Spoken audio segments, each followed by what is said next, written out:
If you want to see salmon, this is the place to be. We are at Coleman Fish Hatchery in Anderson near Reading. I am with Brett Gallion of the hatchery, and this is an important time for you. Yes, Jennifer, thank you for being here today. We are in the middle of our fall Chinook salmon spawning season. We've been spawning salmon for the last 3 weeks, and behind us is our outside collection pond, and we have about 1,000 fall Chinook salmon in the pond that will be spawned in the next 2 days here at Coleman Fish Hatchery.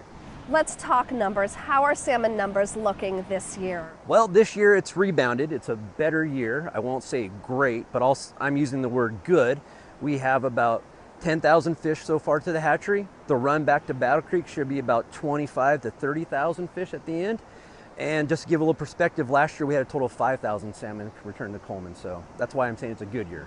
And why have those numbers changed? Why are they increasing? Well, Jennifer, to answer that question, I have to go back a few years. If you remember, back in 2014 and 15, there was a drought.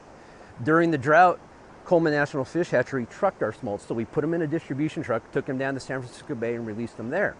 It increases their survival. However, they don't know how exactly to return home, and they go to other creeks and rivers. So the majority of fish behind us today are 3-year-old salmon. Those were released in April 2016 into Battle Creek, where they started their journey, and now they return. Speaking of journey, these fish have a long journey, don't they? They do. They're released after about 5 months being in the hatchery.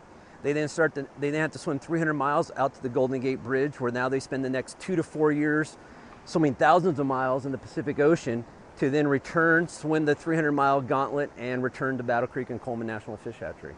Collaboration in terms of getting salmon numbers up is really important in the Sacramento Valley. What things are being done to help the salmon? Well, we coordinate our efforts here at Coleman with California Department of Fish and Wildlife, National Marine Fisheries Society, and also the Bureau of Reclamation. So all the agencies understand what each other is doing and how they can have a role to better improve the salmon survival and salmon numbers returning. If people want to come see these big, beautiful fish, how much time do they have? They have a few more weeks. We'll be spawning until the middle of November. And then also starting in January and February, we'll be starting late fall salmon spawning and also steelhead spawning. Folks can call the hatchery to check before they drive out to see if we're spawning those days.